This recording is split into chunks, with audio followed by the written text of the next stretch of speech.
Hey guys, this is Preeti and welcome back to my channel. Guys, आज हम बात करेंगे एक ब्रिटिश एपिक वॉर फिल्म 1917 के बारे में।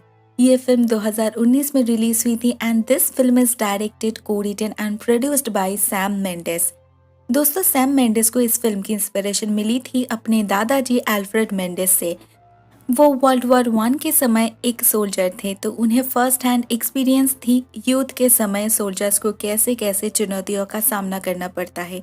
उन लोगों की मेंटल कंडीशन, टेंशन, सब कुछ उन्होंने अपने लाइफ में एक्सपीरियंस की थी। उनके बताए हुए कुछ इंसिडेंट्स ही इस फिल्म की बेस है। दोस्तों, इस फिल्म का बजट था $100 मिलियन और बॉक्स ऑफिस इनकम था $364.9 मिलियन। So you can easily guess this movie was a blockbuster. लेकिन इस मूवी में इतना खास क्या है, इसके बारे में हम इस फिल्म के एंडिंग में बात करेंगे। अभी फिलहाल हम फिल्म की कहानी को जान लेते हैं। This film stars in the lead roles George Mackay as William and Dean Charles Chapman as Tom, and in supporting roles Colin Firth as General Erin Moore and Benedict Cumberbatch as Colonel Mackenzie। समय है world war one की। British और German soldiers एक दूसरे के खिलाफ लड़ रहे हैं। इसी बीच ब्रिटिश आर्मी को खबर मिलती है जर्मन आर्मी नॉर्दर्न फ्रांस के एक कैंप से वापस जा रही है। तो ब्रिटिश कर्नल मैकेंजी अपने 1600 जवान के साथ उस कैंप पे कब्जा करने जाते हैं। वो लोग जैसे ही निकल जाते हैं, कुछ ही समय में ब्रिटिश आर्मी की और एक जनरल एरिन मोर को पता चलता है जर्मन आर्मी उस कैंप से वापस नहीं गई, बल्कि वो लोग उस कैंप से 3 किलोमीटर दूर और एक कैंप पे शिफ्ट हुए हैं। बेसिकली ये उन लोगों की एक चाल है। जैसे ही ब्रिटिश आर्मी उस कैंप तक पहुंचेगी, दूसरी तरफ से उन पर अटैक की जाएगी। इस तरह 1600 जवान को वो लोग एक साथ खत्म कर पाएंगे। जनरल एरिन मोर को तो खबर मिल गई, लेकिन वो कॉर्नेल मैकेंजी को कैसे इन्फॉर्म करेंगे? टेलीफोन लाइंस तो काट दी गई है, तो अभी सिर्फ एक ही उपाय है, किसी को फिजिकली वहां पर जाना होगा। तो यंग सोल्जर्स विलियम और टॉम को सिलेक्ट किया जाता है, लेकिन उन्हें भी पता है ये काम आसान नहीं होगा। उन्हें कई सारी चुनौतियों का सामना करना पड़ेगा, लेकिन चाहे कुछ भी हो जाए, उन्हें ये मैसेज कॉर्नेल मैकेंजी तक पहुंचाना है। और वैसे भी टॉम का भाई जोसेफ भी उस ग्रुप में है, तो जैसे वो अपने भाई के लिए चिंतित था, वैसे ही वो बाकी भाइयों के लिए भी परेशान था। टॉम एंड विलियम जल्दी से निकल पड़ते हैं और फेंसिंग पार करके वो लोग आगे बढ़ने लगते हैं। रास्ते में उन्हें एक अबंडन्ड जर्मन कैंप मिलता है। एक अंडरग्राउंड बैरक से गुजरते समय एक जगह उन्हें एक बूबी ट्रैप दिखता है। मतलब जर्मन सोल्जर वहां से चले तो गए, लेकिन साजिश करना नहीं भूले। अगर किसी ने गलती से भी इस ट्रैप को छुआ तो एक भयानक धमाका होगा, जिससे वहां पे प्रेजेंट सारे लोगों की मौत निश्चित है। टॉम एंड विलियम तो अलर्ट हो गए थे, लेकिन एक चूहे की वजह से वो बॉम्ब फट जाती है, जिससे बहुत बड़ा धमाका होता है। पूरी बंकर टूटने लगती है और विलियम पत्थरों में दब जाता है। वो मरने ही वाला था, लेकिन टॉम किसी तरह से उसे बचाकर बाहर ले आता है और वो दोनों यहाँ से साउथ ईस्ट की तरफ भागने लगते हैं। वो लोग आगे बढ़ते हैं और उनकी बातों को सुनकर हमें पता चलता है विलियम अपने परिवार को कितना मिस करता है। और सिर्फ वो ही नहीं, यहाँ पे मौजूद सभी की हालत सेम है। वो लोग बहुत समय से अपने परिवार से दूर है। बातों बातों में वो एक फार्म हाउस तक पहुंच जाते हैं जो डिस्ट्रॉयड हो चुका था। विलियम को वहां पर थोड़ा सा दूध मिलता है, जो वो अपने बॉटल में भर लेता है। वहां पर उनके आंखों के सामने एक प्लेन नीचे आ गिरता है और पता चलता है ये जर्मन प्लेन है। वो पायलट भी काफी घायल हो गया था। विलियम टॉम से कहता है ये तो दुश्मन है, मार डालो इसे, लेकिन टॉम ऐसा नहीं करता। इंसानियत के नाते इस जख्मी पायलट को मारना उसे ठीक नहीं लगता, क्योंकि ये पायलट भी उसी की तरह अपने देश के लिए लड़ रहा है। कोई पर्सनल दुश्मनी तो है नहीं। तो वो विलियम को पानी लेने के लिए भेजता है, लेकिन ये पायलट बेईमान निकला। विलियम के वहां से जाते ही वो टॉम को पीछे से चाकू मार देता है। विलियम लौटने पर देखता है टॉम की हालत काफी खराब है। वो उस पायलट को गोली मार देता है और टॉम को बचाने की बहुत कोशिश करता है, लेकिन तब तक काफी खून बह चुका था और टॉम भी समझ चुका था उसके पास अभी ज्यादा वक्त नहीं है। वहां पे ही विलियम के सामने टॉम की मृत्यु हो जाती है। दोस्तों, ये सीन बहुत ही दर्दनाक है। हम खुद उस दर्द को महसूस कर पाते हैं। विलियम टॉम की रिंग्स और कॉलर उतार लेता है उसके भाई को देने के लिए और वो टॉम से प्रॉमिस करता है वो किसी भी हालत में इस मिशन को कंप्लीट करके रहेगा। विलियम बहुत ही दुखी था लेकिन वो रुक नहीं सकता, अभी भी काम बाकी है। वो अकेला आगे बढ़ने लगता है और कुछ दूर जाते ही उसे कुछ ब्रिटिश सोल्जर्स मिल जाते हैं जो उसे लिफ्ट देता है, मगर पता चलता है आगे एक कैनल ब्रिज टूटा हुआ है तो इस टुकड़ी को घूम के जाना होगा।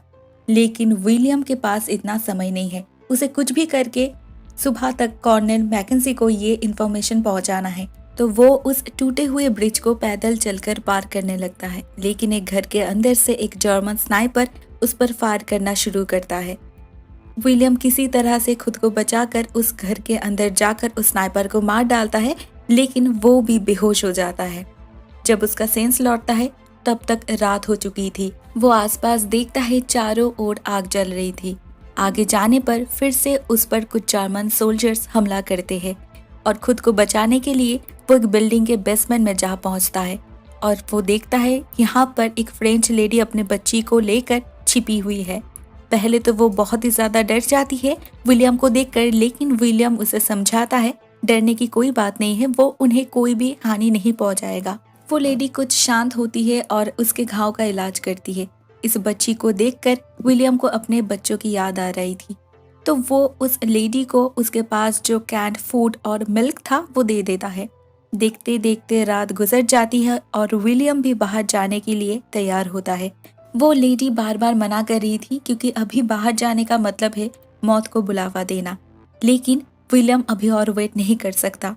सुबह होने वाली है, लेकिन जैसे ही वो बाहर निकलता है फिर से कुछ जर्मन सोल्जर्स उस पर अटैक करते हैं।